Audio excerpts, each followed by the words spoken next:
Next tab is the cash flow tab. So our cash flow tab has a column for the description and a column for each month. So January up till December and a column for the total. So the first part is the header, and this would also have or will tell us if the cash flow is balanced or not. Starting balance is the total of the starting balance that we put in the cash on hand and the bank accounts. It doesn't include the one in the credit card. Total inflow is the total money coming in, and that is getting the total here. Later on, we'll discuss more of that. And then total outflow would be the one here at the bottom, total outflow. So for outflow, we have different categories. We'll discuss that later on too. And then the net cash flow, so that would be the starting balance plus the total inflow minus the total outflow. Also, we have the running balance for the cash on hand. So this is the running balance. So right now it's February 6th. That is why we have amount here in the February 6th. So when we go to March, that's the time we're going to have an amount here. Right now, um, it's the same because we haven't entered any um, any entry for the month of February, just for January. So this one is bank 1, bank 2 up till bank 5. So this one you could edit it. So you could put, let's say your bank name is BPI for bank 1. It would give you this message. Just click on OK. So this one's now BPI. You could also rename your bank 1 tab to BPI. Once you change the name here in the cash flow tab to BPI, you'll notice here as well, it would change to BPI. So here you could also rename this one up till B5. Then we have the total running balance, and you also have the credit line remaining balance. So credit card, we could also rename this to, let's say, BPI credit line. Oh, credit card. I'll just put CC. It will show this again. We could click this so you could edit this for the next 5 minutes so it doesn't keep showing up. And then I could rename CC1 to BPI CC. So this one is already updated because in the cash flow tab, we've renamed it to BPI CC. In the dashboard, you'll notice here that this would also be renamed CO cash on hand BPI, and here it's BPI CC since this is a credit line. Going back to the cash flow, so once you rename this, you'll notice that this one is also renamed credit card amount due for BPI CC. So this is the amount that needs to be paid. So for February is 3,000. In the total, it's also 3,000. So it is the total running amount due. Total, oh, I'm sorry, this one's wrong. Total amount due. Next is the inflow. So this is where you would enter your income.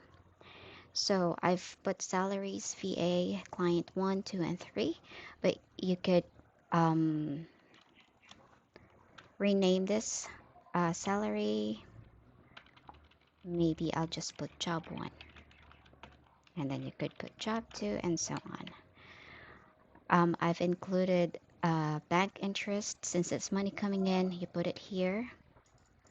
I've put different bank accounts, but if you want to keep it as B1 for bank account 1, B2, B3, and B4. You could do that as well. Rewards, let's say that would be in my B5. You could just delete this. Withdrawal from investments, you put it here. And then return on investments, let's say for interest, you could put it here. Withdrawal from savings, if you're not recording your savings in any of this bank account tabs, you could enter your withdrawal from savings here instead of transferring them over. Monetary gift, others returned, money lent. So next we have the outflow. One is just the basic outflow. Also, I've added here extras, money lent for money that I lent to others, forgotten for transactions I couldn't remember, lost money. Next is taxes. So you have your taxes, your government benefits. Next is consumables for basically for me it's what I buy in the groceries, whatever I buy in the groceries. Outflow and market, like the wet goods. Outflow for others, for parlor, beauties, clothes, and so on. Subscriptions. Next is family. For entertainment, this is more of um, let's say basic the second or second basic. So consumables is the basic since these are the food. So this one, but you could it depends on you on what you would be putting in here. But I've entered some of those that I do have for family. So insurance, house rent, tuition fee for my children, utilities, bank charges, Christmas gifts, and so on. Loan payment. So let's say, for example, for your loan that you didn't include it here, and you just want to keep them as a loan payment, like car loan and house loan. You could uh, enter it here for loan payment. Credit card for interest and fees and taxes. So as for the credit card, the payment would always be transferred, so it won't be shown here. Only those that we categorize as this ones. And then investments. And this is the total. So right now, I've just noticed that it showed an error because I did change my inflow.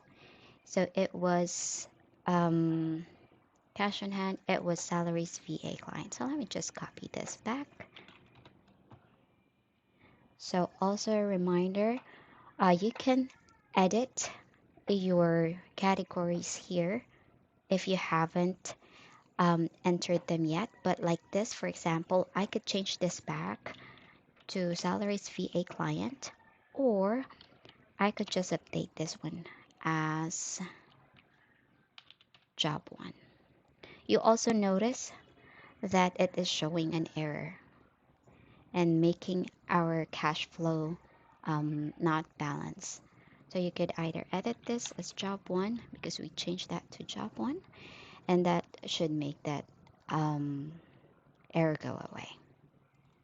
So that is for our cash flow. So this one will, this gray ones you cannot edit. The only ones that you could edit are those white ones. This ones. Also, you could enter an estimate. So you'll notice here there's a hidden column. So this is for your estimate. At the moment, it just copies what you have in the actual, but you could enter it. Like for example, for January, for job 2, I'm assuming 20,000. You'll notice that the 70,000 went away because I've already entered something. But once I delete everything here, that 70,000, it would automatically copy the actual. So again, let me enter job 2, 20,000. Estimate here is 70,000. You'll notice that the estimate is different from the actual. You could also do that in your estimates. Oh, I'm sorry, for your outflow, or you could just keep it as, if you don't usually um, budget, you could just keep it as copying the actual. And then you could just hide the estimate, hide column. Let's just click this again. Okay. And that's it for the cash flow tab.